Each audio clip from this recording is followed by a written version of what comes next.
ಒಂದು ಪ್ರಾಮಾಣಿಕವಾದದ್ದು ಸಂಸ್ಥೆ ಸಂಘ, ಅದಕ್ಕೆ ತನ್ನದೇ ಆದ ಇತಿಹಾಸ ಅದು.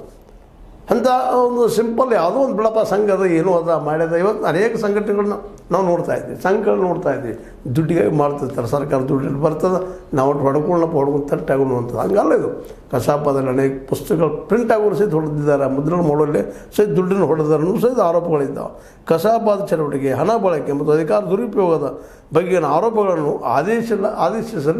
ಆದೇಶದಲ್ಲಿ ಉಲ್ಲೇಖಿಸಿದ್ದಾರೆ.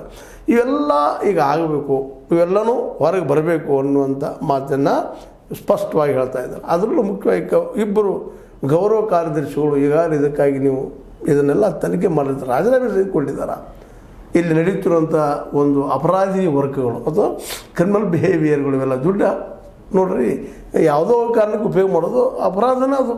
ಮತ್ತು ತನ್ನ ಮನೆಗಾಗಿ ಅದು ಬಳಸೋದು, ಮತ್ತೇನು ಮಾಡೋದು, ಕುಟುಂಬದ ಜನರಿಗಾಗಿ ಆಯುಷ್ಯನ ಜೀವನಕ್ಕೆ ಅದು ಉಪಯೋಗ ಮಾಡ್ಕೊಳ್ಳೋಂಥವು ಇವು ಏನಪ್ಪ ಅಂದ್ರೆ ಒಬ್ಬ ರಾಜಕಾರಣಿ ಹೊರಿಸಾಗಿ ತಪ್ಪು. ಆ ರಾಜಕಾರಣಿಗಳು ಬೇರೆ, ಅವ್ರ ಉದ್ಯೋಗ ಎದ್ದ ತಕ್ಷಣ ಇದನ್ನ ಮಾಡ್ಲಿಕ್ಕೆ ಬರ್ತಾಯಿದ್ದಾರೆ. ಇವತ್ತು ಇನ್ನು ಮತದಾರ ಎಚ್ಚರ ಆಗಬೇಕಾಗಿದೆ. ಅದಕ್ಕೆ ಯಾರಿಂದನೂ ಅವ್ರು ತಿದ್ದಕ್ಕೆ ಸಾಧ್ಯ ಇಲ್ಲ.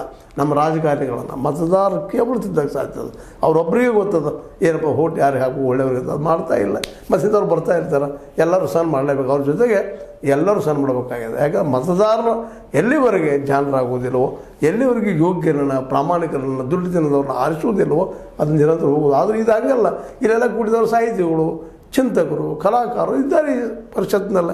ಇಲ್ಲೇ ಇಂಥ ತಪ್ಪುಗಳಾಗಬಾರ್ದು ಅಂತ ಇಲ್ಲಿಯೂ ಯಾಕಪ್ಪ ಅಂದ್ರೆ ಸಾಹಿತ್ಯದ ಒಂದು ಪರಿಷತ್ತಿನ ಸದಸ್ಯ ಆಗ್ತಾರೆ ಅಂದರೆ ಒಳ್ಳೆ ಬುದ್ಧಿವಂತರು ಇರ್ತಾರೆ. ಆದರೆ ಅವರಲ್ಲೂ ಒಂದು ಇತ್ತೀಚೆಗೆ ನಾವು ಕಾಣ್ತಾ ಇರುವಂಥ ಒಂದು ಮಿಡಲ್ ಕ್ಲಾಸ್ನೆಲ್ಲ ನಮಗೇನು ಮಾಡೋದು ರೀ ಊರು